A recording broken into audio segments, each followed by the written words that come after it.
हाँ राम राम कहाँ लगी? जब 15-16 हज़ार माला तुम एक दिन में कर दी।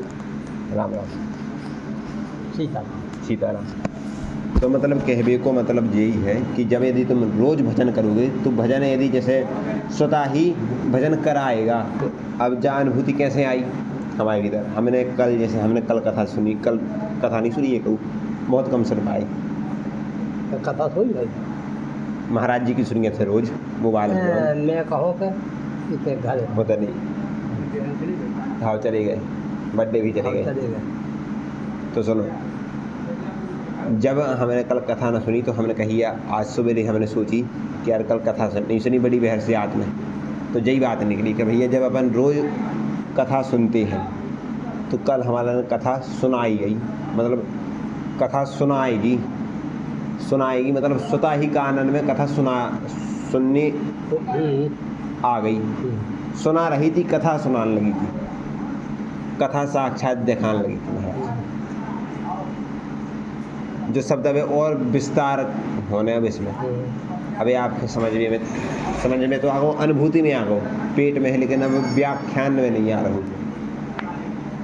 जैसे अपन भोजन रोज कर रहे हैं, यदि जैसे चूक जाए किसी दिन तो फिर उतना पता है कैसे हो कि भोजन कर आएगा, भोजन चारों को देखने लगा, कौन भी वस्तु के देख करके ऐसो लगने लगा है कि महाराज ऐसी तो भोजन है। उसके रंग को देख करके, उसके रूप को देख करके स्वतः ही भोजन की स्मृति हो जाती है, स्वतः ही भोजन की स्मृति होने लगती है और भोजन का रस मिलने लगता है, स्वाद मिलने लगता है अपनी आप जीव के। कैसे कि वो पूर्वाग्रह से ग्रसित है नमन। तो ऐसी बात है, ये चिंतन की बातें यहाँ हैं। इनमें राधे राधे राधे राधे, इनमें प्रमाण थोड़ी है जरूरी। महाराज जी ने एक बात कही थी कि जहाँ पर यदि प्रमाण से बात हो तो वहाँ पर प्रेम नहीं हो पाएगा। जहाँ प्रमाण मांगे तो जानकारी के लिए है। हाँ, जहाँ जे नहीं मांगेगा बस विश्वास करेगा वो भक्ति। बिल्कुल प्रेम प्रमाण नहीं मांगता। प्रमाण मांगने वाला तो जानकारी इकट्ठी कर रहा है। ज्ञान प्रमाण मांगता है, भाई ज्ञान प्रमाण मांगेगा, भक्ति प्रमाण नहीं मांगेगी, प्रेम प्रमाण नहीं मांगेगा। यदि प्रमाण दब जाए कक्का यदि हर चीज़ में तो फिर उते पे मन खिन्न हो जाए आदमी को।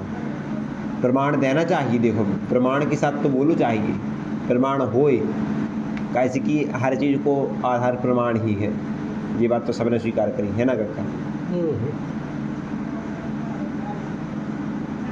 लेकिन प्रमाण भाव और वेद रीति को खंडन ना करे, बस तो होए का ये भैया अपन मूर्खता में नहीं। हाँ। हम भगवान की कथा को तो प्रमाण मान दिया, वो अपने आप को प्रमाण नहीं मान दिया। हाँ। अपने आप को प्रमाण मांगो। हाँ। तुमको कहा कि राम निवास के पुत्र हो, हाँ। देव प्रमाण कहाँ तक दे सका? नहीं दे सका। तो अपने को प्रमाण नहीं मांगा, हाँ। वो कथा को भगवान को प्रमाण मांगा। हाँ। कितनी मूर्खता है।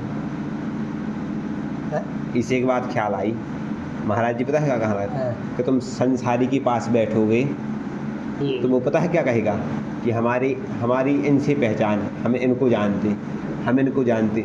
ये ब्रजेंद्र राजा जी, मुकेश नायक जी, इनको हम जानते हैं, हमें वो जानते हैं। मोदी तक हमारी पहचान है, हम इनको जानते हैं। लेकिन तुम किसी साधु के पास बैठोगे, वो कहेगा क्या, तुम खुद को कितना जानते हो, तुमने खुद को कितना जाना है। तुम अपने आप को ऐसा भी जानते थे कि तुम केवल एक शरीर हाड़ मांस का पुतला बस नहीं हो। क्या तुम केवल इतना ही जानते हो कि तुम ब्राह्मण हो? क्या तुम केवल इतना जानती हो कि तुम एक शरीर हो? क्या तुम केवल इतना मानते हो कि हम एक धनवान हैं या गरीब हैं? केवल इतने में ही तो सीमित नहीं हो गए? क्या तुम इतने मानने में ही संतुष्ट तो नहीं हो गए कि तुम केवल विद्वान बस हो? क्या तुम इतना मानने में ही संतुष्ट तो नहीं हो गया तुम्हें कि तुम एक सीमित अर्थव्यवस्था में रह करके अपना गुजर करने के लिए ही उत्पन्न हुए हो? इतने में सीमित नहीं हो जाना। साधु कहता है तुम इतना तो हो लेकिन इससे भी आगे। ये तो केवल एक बाह्य आवरण की परत है। जैसे नारियल है, नारियल का जो बाह्य का आवरण है उस परत रूप में ये अनेक अनेक प्रकार की उपाधियाँ, अनेक अनेक प्रकार की क्रियाकलाप ये उस नारियल की जटा की समान है। उसको ये निकालो, अनेक अनेक परतें निकलती जाएंगी। लेकिन यदि वो संपूर्ण जटाओं को निकाल दिया जाए फिर उसमें आएगा एक बड़ा आवृत, जिसे कहा जाता है नारियल को जटा रहित हो जाए तो उसमें जो वो लकड़ी की परत चढ़ी होती है वो मोटी रहती है, वो आए अहंकार। सही बात है, बताओ क्यों? बिल्कुल मनुष्य के संपूर्ण शरीर की परिकल्पना कर दी जा सकती है नारियल में। जो शरीर है और जो उपाधियाँ हैं जय, वो है महाराज क्या? शरीर, उपाधियाँ और मन और बुद्धि, ये हैं उस जटा की तरह। जटा के जितनों फूलत जाओ, मन के जितनों बहलात जाओ, उतना ही निकलत जे हैं, बहुत निकल हैं। बुद्धि भी ऐसे ही है और ऐसी शरीर को स्वरूप है। लेकिन जब इससे रहित हो जाएगा फिर आता है अहंकार। अहंकार है, हमने तत्व को नाम बताओ तो स्त्री और पुरुष, वो अहंकार की बात कर रहे हैं। वो अहंकार बहुत खतरनाक रहा, नहीं रहा। निरअहंकारी को सर्वश्रेष्ठ उदाहरण है सुखदेव जी महाराज। महाराज श्रृंगी उनका उदाहरण है कि वो स्त्री पुरुष में भेद ही नहीं जानते कक्का। उनके पिताजी ने आज तक उन्हें स्त्री को मुख नहीं दिखाओ तो श्रृंगी जी के। फिर उन्हें राजा रोमपाद किडनैप कर खेल लाए रहे। सो बरसा भाई फिर उनकी अपनी राम जी की बहन शांता को विवाह नहीं से कराओ। ये बड़ी क्रूर है भाई, तुमने कैसे करवाओ विवाह बिना पूछे हमारे, हमने तो स्त्री के दिखा नहीं ना तू आज तक जीवन में श्रृंगी के। फिर उन्होंने फिर राम जी के लाने यज्ञ करो पिताजी को। तो फिर जब वो परत है अहंकार की, जब वो टूटती है फिर विशुद्ध। अब भाई देखो कल के है ना, हाँ उनके बाप को देखो ना, भूल गए श्रृंगी, पिताजी को रोमपाद। रोमपाद है ना, रोमपाद तो राजा है। हाँ ठीक है, विभांडक नाम तो उनको। हाँ विभांडक का। उनकी माता नाती सांगी इसे भी पता है काहे से भाई थे। उनके पिताजी एक दार स्नान कर गए नदी में, सोते उनको वीर स्खलित हो को वो पानी में बहात गो। एक खरणी ने पानी पियो वो, तो उसने वो वीर भी पी लो। अब महाराज सिद्ध साधु का वीर, उसको जैसे ही ग्रहण किया वो गर्भवती हो गई उसमें। लेकिन मनुष्य का पुत्र था तो मनुष्य ही जैसा हुआ, लेकिन मात्र के गुण भी आने चाहिए, तो एक सींग लगा हुआ था, इसलिए उनका नाम श्रृंगी पड़ा। ऐसे महाराज तो महाराज वो अहंकार की बात हो रही थी। अहंकार भी वो जो लकड़ी की परत है नारियल में, वही अहंकार है। और जब वो टूट जाती है तब विशुद्ध आत्मा का अवलोकन होता है, आत्मा रूपी मलाई प्राप्त होती है व्यक्ति को। ठीक है, तो ऐसे ही महाराज ये है। कौन सी विषय चर्चा होती कि नारियल की जटा निकाल जाओ, ऐसे ये शरीर की उपाधियाँ हैं, इनको निकालते जाओ। फिर विशुद्ध जो वो अनेक अनेक प्रकार की उपाधियाँ हैं, अनेक अनेक प्रकार की संकीर्णता है जटा के रूप में, लेकिन उसको हटा दे जाओ, तब उस नारियल को फोड़ करके देखोगे, तब तुम्हारे लिए पता चलेगा तुम अमृतस्य पुत्रा। तुम एक केवल साधारण मनुष्य नहीं हो, तुम उस परम पिता की संतान हो, अमृत स्वरूप हो तुम चाहो तो अपने स्वयं के दिए बन सकते हो। तुम्हारे अंदर एक ऐसा दिव्य प्रकाश पुंज अवस्थित है जिससे संपूर्ण त्रिलोकी के लिए तुम चमत्कृत कर सकते हो महाराज। यहीं तक सीमित नहीं हो जाना। तो ऐसी जो प्रेरक कथाएँ हैं और क्या है कि नहीं, आदमी है भक्ति भाव से ये भैया जनक है ब्रह्म की और भक्ति की जरूरत है। उनकी चीज़ें तो कमी हो तो जब माने उनके सिंचाई में लग जाए, सिंचन हो जाए, ये उनकी बात है। या डैम हम तुम जैसा की नो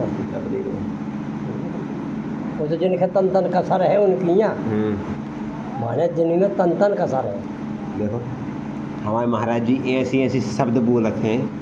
हमारे महाराज जी पता है की को बोलत, हमारे महाराज जी दादा गुरुदेव के शब्द सुन कर बोली कर। दादा गुरुदेव के पास शब्दन के साहित्य में ऐसे अलंकार, दादा गुरुदेव को महाराज के बब्बा गुरु महाराज के वे कैसो बोलत मालक बता, मैंने सुन रहा। हाँ, तो महाराज हमारे गुरु महाराज एक शब्द कहाँ लगा, देखो एक नए शब्द सुनाइए, जिसने ब्रह्म तत्व को हंसता मलक कर लिया हो। क्या शब्द है? ऐसा योगी, ऐसा महात्मा जिसने ब्रह्म को हंसता मलक कर लिया। हाथ के ओरा की समान कर रहा हूँ। एक और शब्द सुनाइए, जिसने पद्म पाणी, कितना अच्छा शब्द है।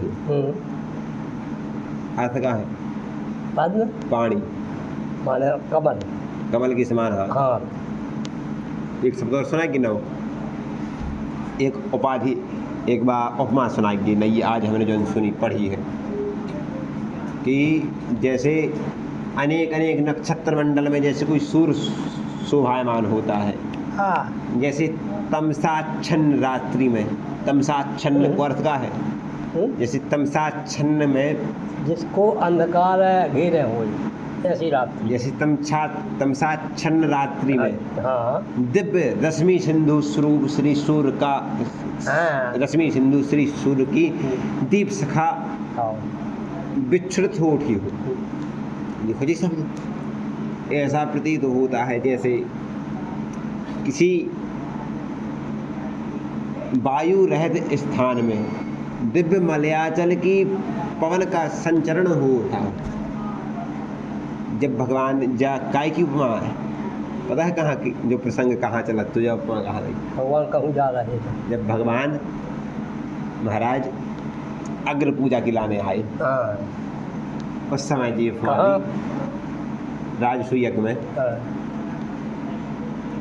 बहुत खतरनाक गाली नहीं मालक, मैंने पढ़ी है आज, बहुत मूड काट ले तो आदमी काट ही लो तू, उनने काट लो तुम, काटा था अज्जू ज्यादा मधुरे कक्का पति बेबी रेस्ट हाउस है मालक है की को जैसी की को रेस्ट हाउस हमारे घर में, मतलब हाँ उनसे आ जा गया, पता कि खाए से उनसे नहीं तो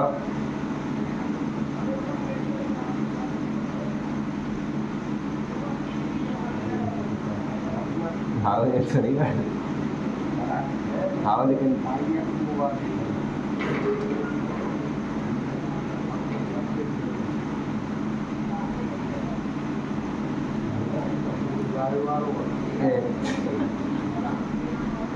हमें तो एक खाओ हम तो कक्का की एक लाग जानी है भी ऐसे धोखते ही रहा को मल्ले कक्का हमारे।